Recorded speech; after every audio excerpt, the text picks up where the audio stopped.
the HSA podcast. We want to introduce you guys. We're here to share knowledge, give you a different perspective, whether you're a player or a parent. It's just something to just make you think and educate you as a parent, as a coach, as a player. Just something for you to listen to. Right here is Coach Mike Lightfoot. I don't say this lightly, the legendary coach. He's in the Hall of Fame.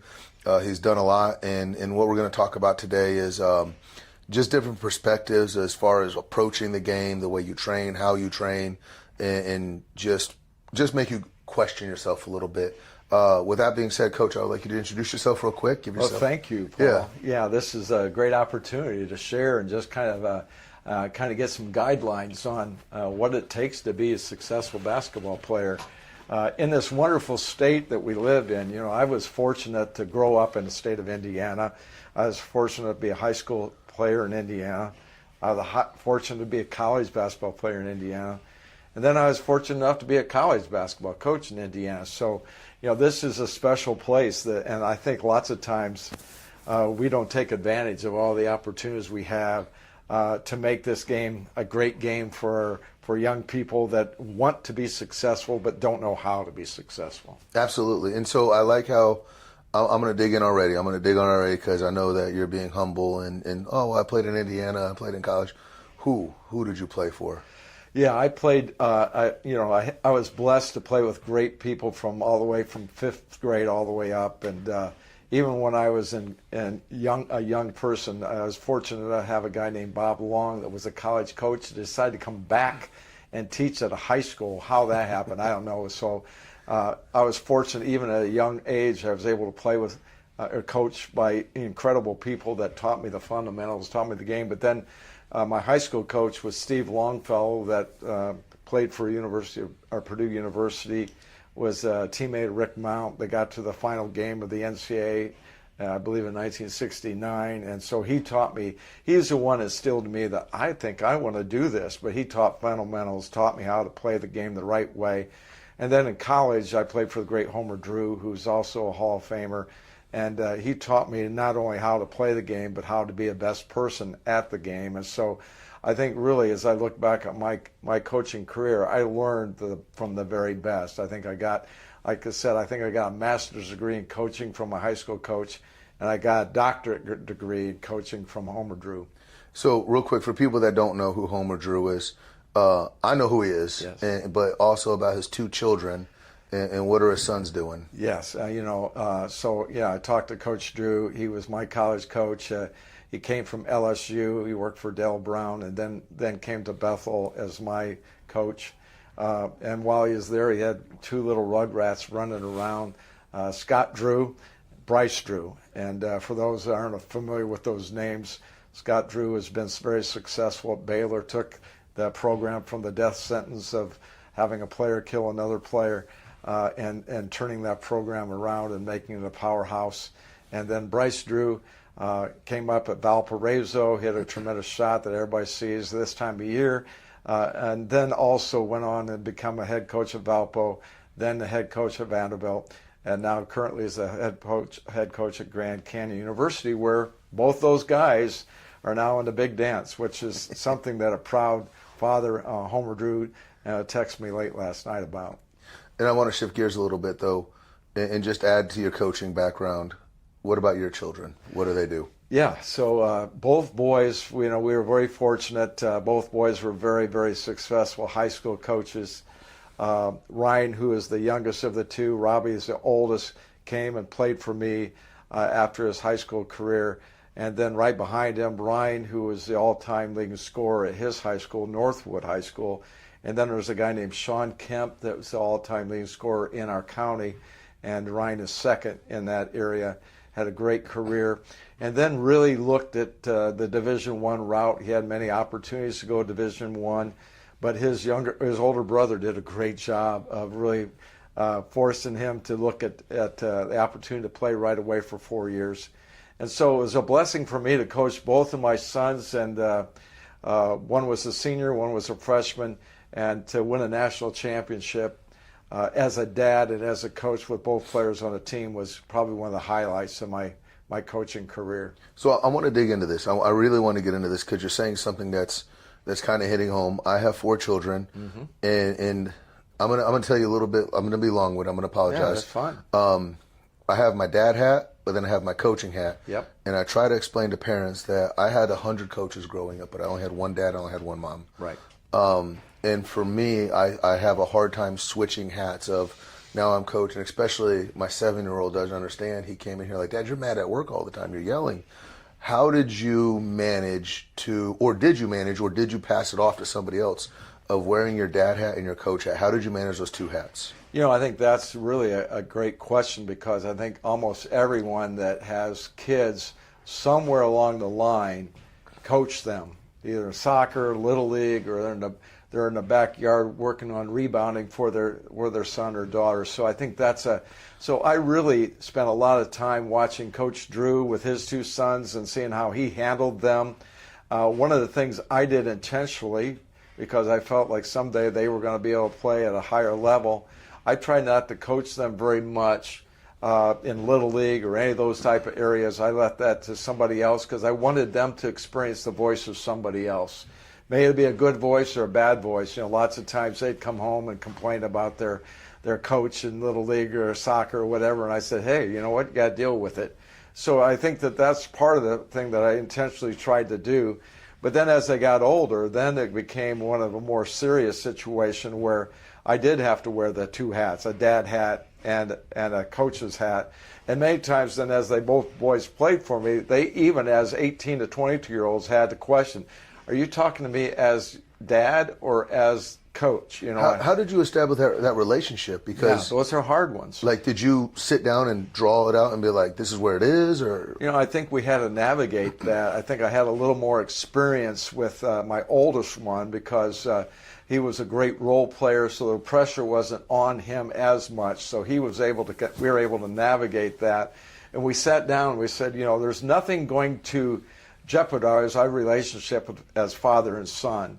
And I think everybody that's listening and watching the podcast knows a father-son or a daughter and a father. The relationship goes south because the parents become too pushy, or the kids don't simply understand the limits of what it is as a parent and then as a coach. So we sat down early and said, if this happens, if we're coaching father-son, we are not going to jeopardize at any time our relationship with one another. So those ground rules were set at the very beginning. I think that any parent that coaches their son, we have a tendency of parents to be tougher on our kids as we're at Little League practice, or if we're at basketball practice or soccer, whatever they're doing. As a parent, we have higher expectations for them than maybe any other kid, and that's not right. I think we have to be very careful about that, because I've seen kids push away from that and say, if that's what it's going to be like, I don't want to be a part of it anymore. And you see a lot of kids at young ages that are stepping aside and say, I don't want to play. Yeah, and a lot of it has to do with the parents being too pushy. When did you know, when you were looking at your boys and said they're ready to take that next step? Yeah. This is a question, and I'm asking for myself because I have a kid. Did they make the decision to greatness, or did you push greatness, or did you encourage it? Like, where did your greatness come from? That's a great question. I think that for both boys and for young people that I see that have been very successful, in moving up the ladder, which we all want to see that, hopefully. I think the thing that we really saw with our boys is they saw people model greatness. And I think lots of times kids today only see greatness, but they don't see how greatness became greatness. They don't see the workouts. They don't see the time, the training. They don't see all the effort that had to take place before greatness came. And I think that's a hidden secret, that if you can show your kids by them experiencing, watching very successful people become the very best they are because of the time commitment that they put in, rather than just see the ultimate player and think, wow, if that's what it is, I want to be like, but they have no understanding the sacrifices that those players have made to be great. No, it's so true. It's so true. And so pulling the gears back a little bit, just backtracking to putting your coach hat on, and you know the game the way you do. you see your son in 3rd, 5th, 6th grade, you know the fundamentals, you know the way it should be taught.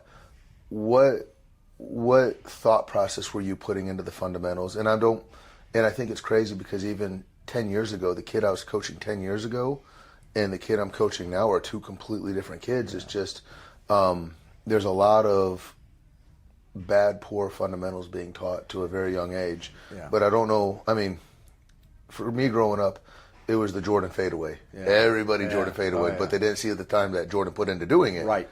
And when I wasn't 6'7" with an 80-inch vertical. Right. So there's something to do for that. But, you know, now it's a lot of step back threes, a lot of floaters, a lot of, you know, up and under stuff, the jelly stuff that they're always talking about. What did you do to combat whatever the hot thing was and say, hey, this is a pivot foot, this is this? Where was that at? Yeah, I think that many times young people and their parents or coaches at that age forget about fundamentals. I don't care, the fundamentals of the 60s, 70s, 80s. There are some of the same things that have to be taught and taught the right way. And Paul, you know, we've talked about this, and I illustrate it by if you want your son or daughter to play the piano, you just don't say, hey, go out there and bang on the keys. There's a right way of doing things, and that's going to expedite the success of how someone develops their game and their skills. If you don't do it the right way, you can come out and shoot the ball for hours, and we all know those kids that, you know, they'll go out and shoot. I go by neighborhoods and see kids out in the backyard shooting, but they're not shooting right. They're not shooting with game speed. They're not doing the things that need to be taught so they will get better, or they will stay basically the same at where they're at. And it's a shame because lots of times kids are putting in so many hours, but they're not being taught how to do it the right way. So fundamentals, I really believe fundamentals were the key. And I don't think they go to Part D until they can get A, B, and C done very well before they move on. And unfortunately, there's a lot of people out there teaching so much to these young people that they're overwhelmed or they're poorly taught. You've got to teach them the basics before they can move on to the next level. If they don't know how to do a jump stop and a pivot, you know, why would you try to teach them to do other things before that? You need to be able to teach the basics. And so that's what we did with our sons. They spent a lot of time not doing the AAU circuit. They did that, but most of the time they really learned how to play the game was in the backyard. And I think that's something that's being missed in youth sports today. They're just doing one thing and then they don't go back and work on it on their own. They'll get a private lesson, they'll get something taught to them, and then they expect that, okay, the next time I come back in 3 days, I'll go through this again. No, they need to go back home and practice that piano lesson. They need to go back home and really work at their game. And it's something to be said for, this is just my take on it. People ask me, I had a kid sit here and say, hey, can I make this team? I'm like, I don't know. And he goes, what do you mean you don't know? Can I make it? Yes or no? How comfortable are you with your training? And I'm like, I don't know the work you're going to put in. I don't know how comfortable you are. I also don't know, I mean, he was a shorter kid, but I also don't know if the guard you're going up against is a 6'5", you know, Magic Johnson. You're not beating him. Right. And so, but I also struggle to promise a kid success because I don't know his work ethic. Yes. But the kids that are very successful, and we have a couple of them here, that I give them homework, and then I turn around the next day, they come back, and I'm like, that looks so much better. You worked on that. And I go, and it's even as interesting as you could do it in the kitchen with your socks and no basketball. Right. Like you can work on your footwork, boom, boom, boom. Right. When you, shifting gears a little bit on this one, but how many times have you seen a coach, and when you were younger, you're going through the kitchen inside out, you spin around the dog, you cross your little baby, and then you slam your hand on the, I dunked on all you guys. Like, that's the stuff that we talk about where you're obsessed. I told my guys at camp, I coach at camps every year, I said I would work on reverse pivots to set on the toilet. I think those are things that, you can be creative. You don't have to be out, in zero weather trying to work on your shot, but you can work on things. You can have a creative mind, and I think lots of times we need young people that become creative on how to get better at the game. They don't have to be in a gym. They don't have to have a jersey on to be a great player. There's a lot of great players out there that weren't wearing jerseys. They just were out in the backyard, or they're getting their butt kicked at the park. Oh. And I think those are the things that You learn by getting around better people and making you better, but it still comes back to the fundamentals and the grit and the determination of that student. Say, hey, I don't want my parents to make me good. I don't want my parents making me good. I've got to have an understanding, even as a parent, I've got to have an understanding this is up to them. This is up to them. They've got to put in the work. They've got to put in the energy. They got to make the sacrifices. When all their other friends are at the pool or, doing snow skiing or doing anything they're doing, they have to make the sacrifice that, you know what, I'm going to stay home and work on my game. And, that's a sacrifice that many young people have to balance. Is it important to them? If it's that important, then you got to put in the work. That's so true. And I think this is the part that I'm hearing that we keep coming back to. They have to want it. Yes. You can't want it. I can't want it. No. And there was a young girl that came to me, and she trained for about a month. And I keep track of numbers, and I'm following it. Normally the score on this is about 80. She was getting 14, and then a couple weeks later she got 12, which is not good. And I pulled her aside, and I pulled her parents aside, and I was like, hey, I don't think this is the right sport for you. And they're like, what do you mean? I'm like, well, she could be taking her time in basketball and putting that towards art, which she really loves. And I think she would do really, I think if she took this time, this hour spending instead of basketball, if she did an art project with it and she loved it, like, you have to find a joy to make sure that you really love it. Did you, I mean, I kind of know the answer to this one. As a coach, we do it. I push my kids to play. I encourage my kids to play, but I don't force them to play. Yeah. Did you find yourself doing that as a coach, like signing them up? And at what point in time did you put your hands off? And what point in time did you say, yeah, you're doing this because your dad's a coach? I think that they felt the responsibility. If you are coaching a team, I think your son or daughter feels that responsibility that I have to be on that team and I have to play well, and they feel that pressure, unfortunately. And I think that's the other thing. I thought my youngest son was going to be a professional baseball player. I thought he was going to be a catcher. I thought that, people told me if you're a left-handed bat, so I made him a left-handed batter and I made him a catcher. And I thought, 8 years old, hey, he's my ticket. He's going to be, and when he got to 11 years old, he said, I hate baseball. It's too slow. And I was like, oh, my dreams are being destroyed, as a parent, because here I've groomed this left-handed stick, and I thought that, he's going to be gritty, he's going to have a gun of an arm, he's going to throw down people, and it's going to be the easiest way to get into major leagues as a left-handed catcher. And so, I think lots of times as parents, we automatically have like a plan that we want them to be a musician, or we want them to be a great this or that, or maybe I'm an architect or a banker, so I want my kid to be that. And that's not fair to the kid. He's got to find what they're good at and then try to excel at it. Now, I think that's very important that you, as parents, try to steer them in a direction of what it's going to take to be successful, the hard work, whatever it's going to be that they've got to be involved in. And so as a parent, I think I did kind of say, hey, these are the things you're going to, if you want to be good at it, look at the people that have been very successful. Then go out and try to simulate that as in your backyard, or if you're doing training. Make sure you find people who are going to push you. And here's the thing I think parents, I'd like to say to them, it's not very important for them to be the best at whatever they're doing. I think it's more important that they become their best. I think lots of times when I talk to parents, they say, well, what do I have to do to have my son or daughter be a great athlete? I said, a lot of that has to do with genetics. That's your fault. That's not their fault. It's genetics. They may not be 6'9". They may not be able to run a 440 in a record time. So that's on you guys. You brought them into this world, and maybe they just don't have those skills. But you can teach them hard work. You can teach them dedication. You can teach them what it's like to be on a team and be a great teammate. So I think those are the things that are lifelong lessons, because believe it or not, parents, there's going to be a day when they're going to put the ball down. It's over. And, those times, now what have they gained from this experience? Some will look back and say, it was the greatest thing that I learned from that. And there's going to be others that say, I hated it because my parents drugged me to this stuff.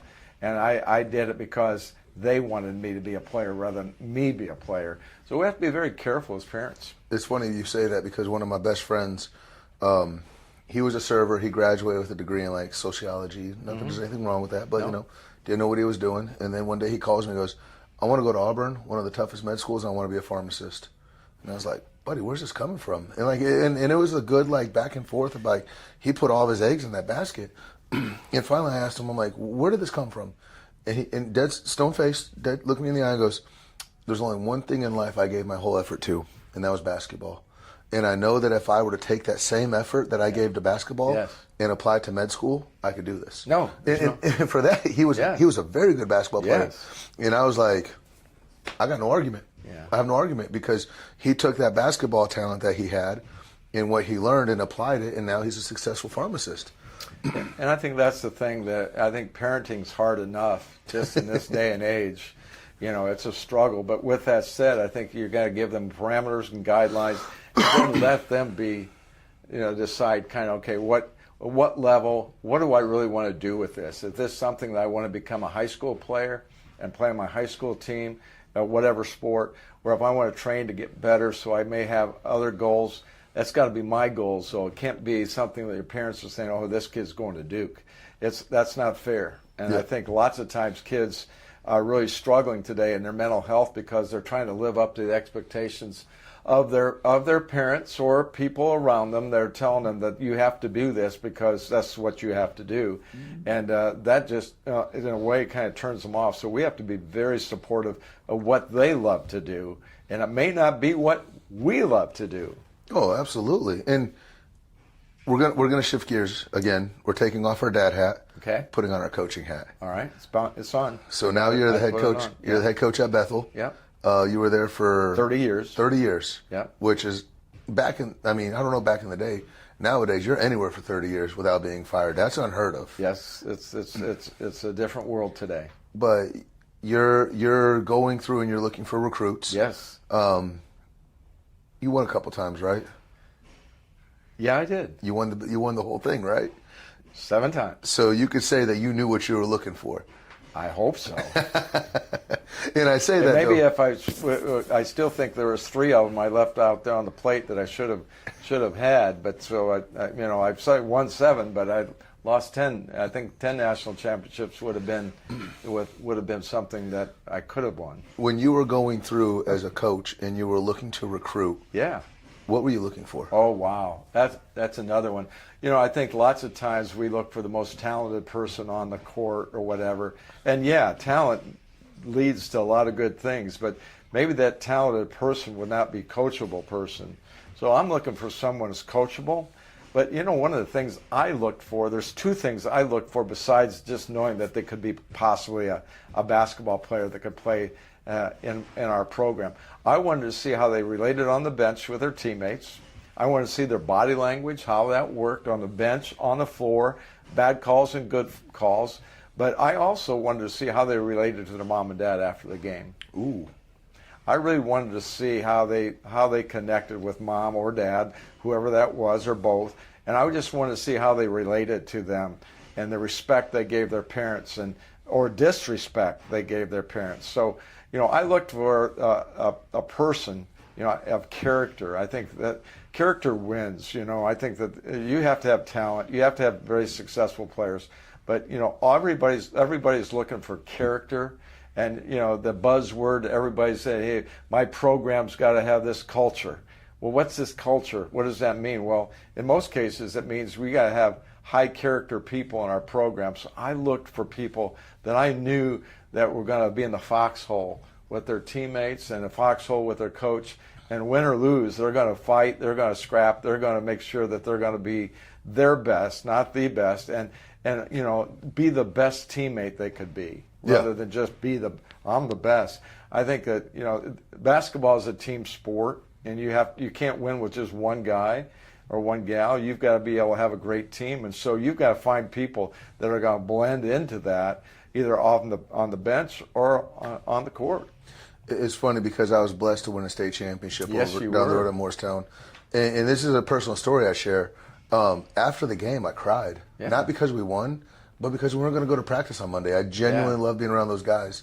And we took a team picture, we put the trophy up, and then one of the assistants, as he walked off, goes, this is the last time we're going to be together as a team again. Yep. And it really hit us. Like all the coaches were crying because we genuinely love those guys. We love being around each other. Yes. And there was another coach that I worked for, and it was funny because we had a really talented guy. We start off 1-7. We pull the talented guy in the office and we go, hey, just so you know, we don't like you. And it was like, what? He goes, you're mean, you're a jerk, you're doing this, you're doing that. We allowed you on this team because we thought you were going to win us games. If you're going to be a jerk, you need to be 7-1. You could get away with that. Right. But if you're not making us, if you're 1-7 and you're a turd, we don't want you on the team. Right. And so it was one of those like, and the coach was like, we're 1-7. I don't want to put up with this headache. Yeah. We're just going to cut you now, so that way I could go 2-14. But at least I love being around the guys. Right. And with the coaching world, I don't think a lot of people quite understand of.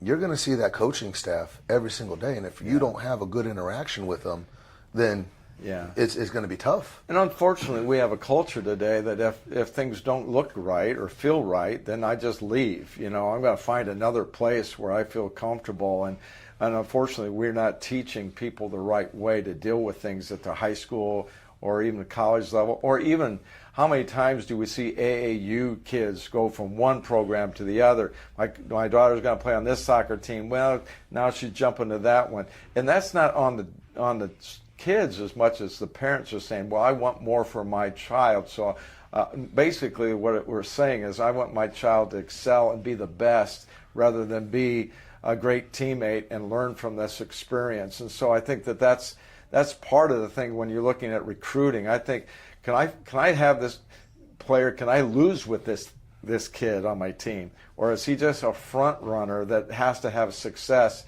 And am I just going to be able to navigate with this person that only wants things to happen for them? Or if I have a kid that's got a high character, I can live with that no matter what the outcome. Because sometimes, as I tell coaches, the scoreboard's a liar. Everybody wants to be a winner. Well, last time I checked, as we get in here to the national championship, there's only going to be one team that wins at all.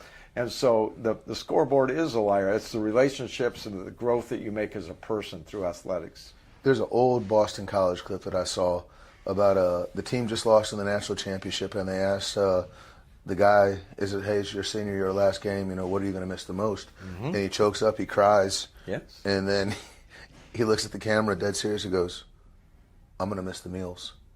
Like, I'm going to miss that camaraderie. And so to understand that that's very limited. Yeah. And even when I was 17, 18, I didn't understand it. No. And now that I'm officially out of coaching and running the facility, and I'm out of the coaching world, yep. But, you do miss those camaraderies. And it's funny because if you look at my staff, a lot of them are made up of my closest friends and people that I genuinely love coming to work with. I probably could hire somebody more talented than what I have, but if I don't get along with them, I don't want them there. Right. If you're not happy in the workplace with the people you're around, then I'd say that's time to reevaluate that. And I think lots of times people don't enjoy, the last study I saw that like 70% of Americans don't like what they're doing. And a lot of times they don't like what they're doing because they don't like who they're working with or working for. And I think that's really sad because sometimes that's on us. That's not on them. And so I think one of the things we have to look at is, am I going to be happy in an environment? I tell kids all the time when they look at colleges, are you going to be happy in that environment with the coach or without the coaches? That's the environment. Unfortunately, we're finding a time now where kids are saying it's like a buffet. Rather than just get that one meal you mentioned about, now it's a buffet. Well, I gotta get choices from all the directions, and that we all know as parents, that's not the right way. We know that that's not going to help our sons or daughter grow. They need to go to a place where they're going to work hard, develop as a person, hopefully develop their skill set. Like here, you're finding a way that you're going to grow, you're going to get better, and then the rest is on the kid to decide, okay, where am I going to take this? It's just like academics. If I'm going to spend time reading and studying and really putting time in on the studies, that's going to take me someplace. I'm going to be invested in that. The same thing happens with workouts and skill development. You've got to put in that time and love being pushed and love being challenged, because with that you become a better player, a better person, because that discipline's going to carry over to life. It's amazing how some parents treat struggle like it's a 4-letter word. Oh, yeah. Oh, you can't tell my kid to struggle. No, because we want them to have comfort in everything. We don't want them to have to deal with the setbacks that many of us had to do. But if we all look at our personal lives, those setbacks made us better. And we're trying to take away that opportunity for our kids today. And that's a disservice. You know, we need to make sure that they're growing and they're dealing with setbacks and disappointments. And, you know, I coached at the college level for 30 years, and I saw, you know, examples of parents that didn't let their son or daughter deal with setbacks and disappointments, and they couldn't handle it very well. But the parents have said, you know what, life is tough, and you're going to have to deal with tough things. So if coach tells you to do something, you do it. And that's the type of things that I think that young people need to have. If they have those advantages, they're going to be successful not in just sports. They're going to be successful in life. And last time I checked, I think the game of basketball is really a game of life. The games that we play, the experiences we have prepare us for the future. You know, Billy Graham said it best. He said a coach impacts more people in 1 year than most people do in a lifetime. So, Paul, when you're working out kids here, your impact is going to be something that will be not just for now, not for 3 months or 6 months or even 6 years. This discipline that they're learning here, the discipline that they're learning through athletics, is something that's going to make them better as an adult, as a parent, as a grandparent, and as an employee. It's funny because my warm-ups are tough. I do 2-ball to warm up, and a lot of people aren't used to it. And I warn kids, hey, you're going to be emotional to start off with. You're going to get frustrated, but if you fight through, but then eventually 3 months later, there was a young lady I was working out with this morning, and I had a new kid that I was working out with her. The kid was frustrated, and I looked at the girl, I'm like, hey, you remember last year when you were mad about this drill? She goes, yeah. And I'm like, look how much you like, and I like to celebrate those little moments, and they look at me like I'm weird, like, hold on, you want to celebrate me crying? No, I want to celebrate you from a year ago till now, like you're significantly better. And I think sometimes as parents, you know, I get kids that get dropped off, and that's fine, and then they get picked up, and parents are expecting results, and I get it, but it's like you don't understand the little celebration that we had of your daughter fought through something, your son fought through something, and that's something I'm proud about because these workouts aren't easy. Right. They're supposed to be hard. Yeah. And so, it's just interesting. It's interesting. Well, I think lots of times as parents, as coaches, as me personally, I always had the problem as a coach. I was always looking at the next, not the now. I was thinking about the next game, the next team, the next season, all that, and not really.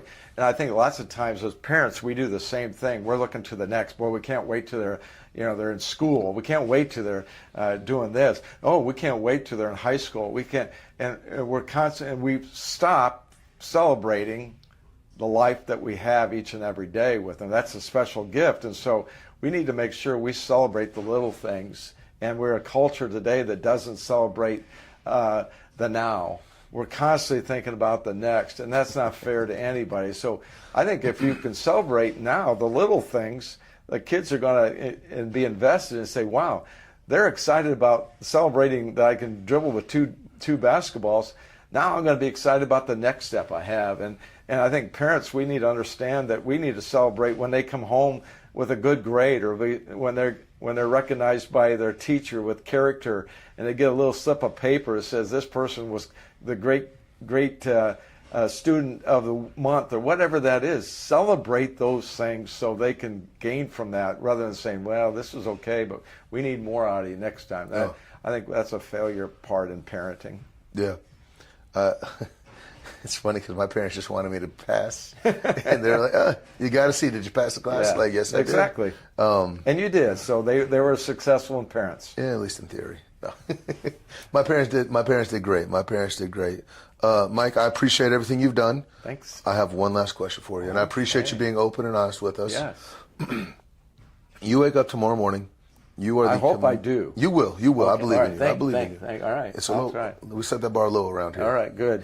You are the commissioner of American basketball. Whatever rule you have goes from the NBA all the way.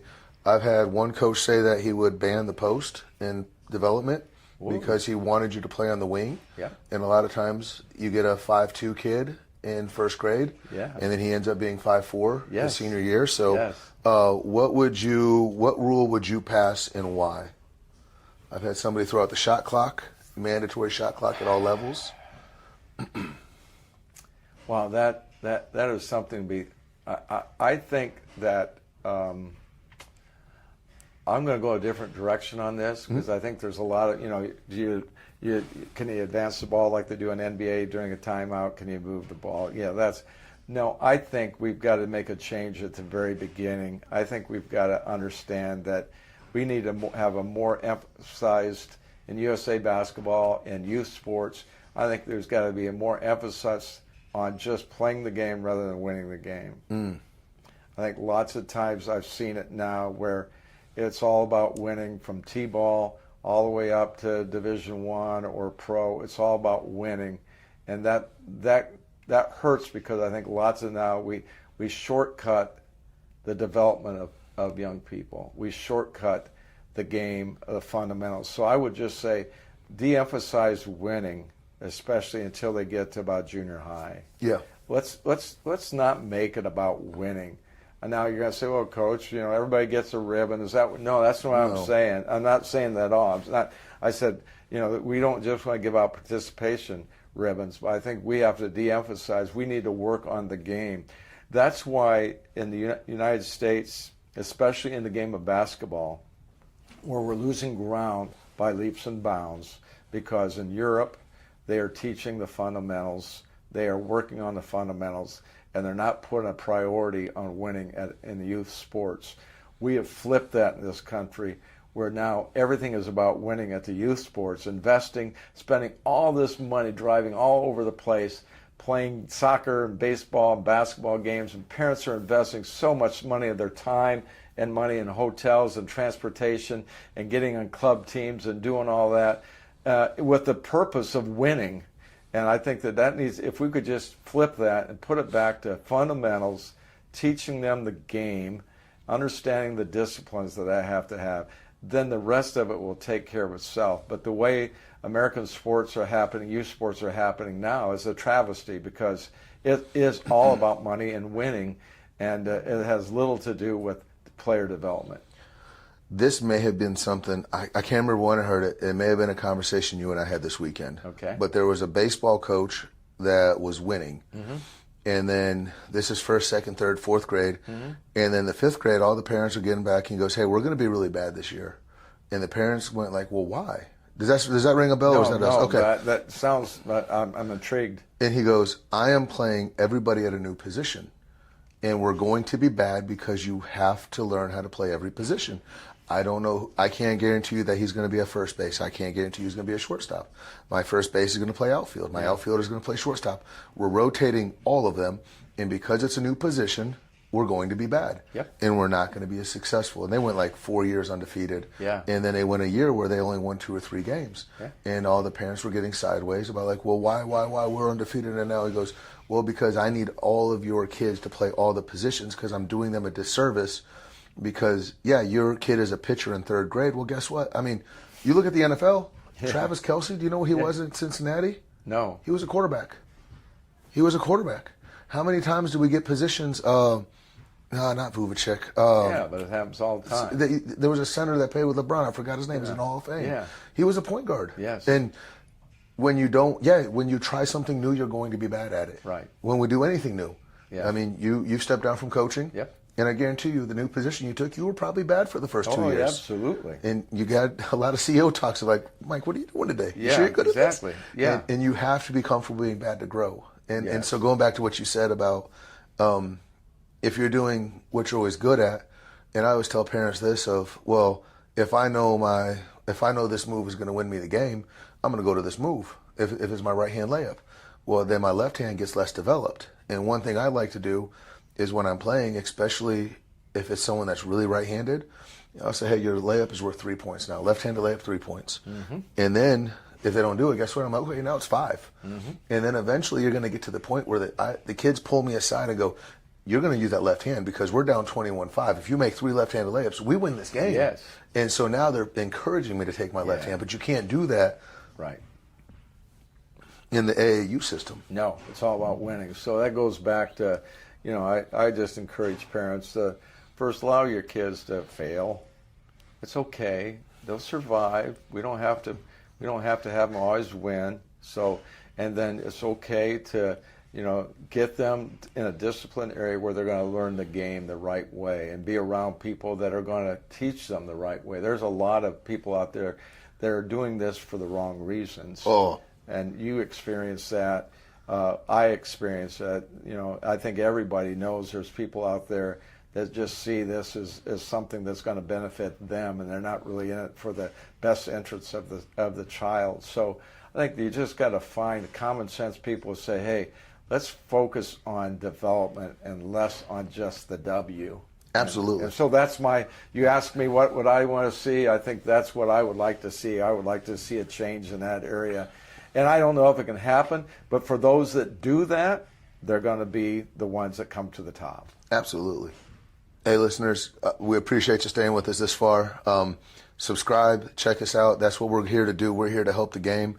We're bringing guests around. I have a kid that set a state championship record. I have a kid that put up a triple-double. I also interview coaches. I also interview someone that's at the bench. Yeah. So this is all just to round you out and make you a better player, help you understand, make you a better person. Coach Mike, we really appreciate you. Thank you, Paul. Appreciate everything you're doing. Make sure you subscribe.